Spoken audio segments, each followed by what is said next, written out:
বাপের বয়সে জীবনে কোনোদিন ব্রাজিলের কাপ নিতে দেখছো আপু? না আপু, আপনি কি আপনার বাপের বিয়া দিচ্ছেন? না আপু। তাহলে আপনার বাপের আপনি আব্বু ডাকেন কে?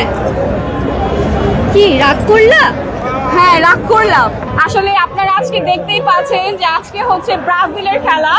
এখানে ব্রাজিলের মানে সব ব্রাজিল, আর্জেন্টিনা খুবই কম, কিন্তু তারপরে হচ্ছে আর্জেন্টিনার গেটাফে চলে এসেছি, কারণ হচ্ছে আমরা গতবারের চ্যাম্পিয়ন, ঠিক আছে?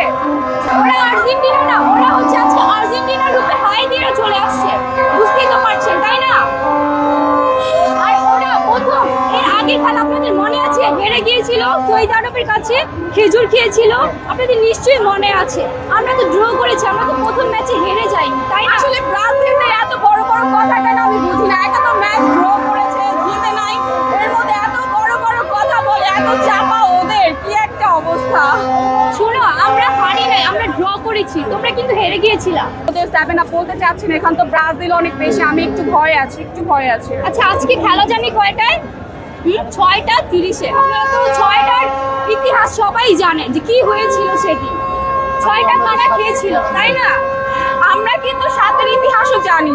কিছু আর্জেন্টিনার মাত্র 3টা বিশ্বকাপ, এতে আমরা তাদের সাথে চাপাই পারি না। ভাগ্য ভালো ব্রাজিলের মতো 5টা বিশ্বকাপ নেই, তাহলে তো আমাদের দেশে থাকাই মুশকিল হয়ে যেত। তো আর্জেন্টিনা ফ্যানরা, তোমরা রাগ করো না, তোমাদের সাথে খেলায় পারলেও চাপায় পারা যাবে না। আসলে যারা জন্মের পর কাপ নিতে দেখে নাই, তাদের সাথে কিসের তর্ক, তাই না? কি রাগ করলা?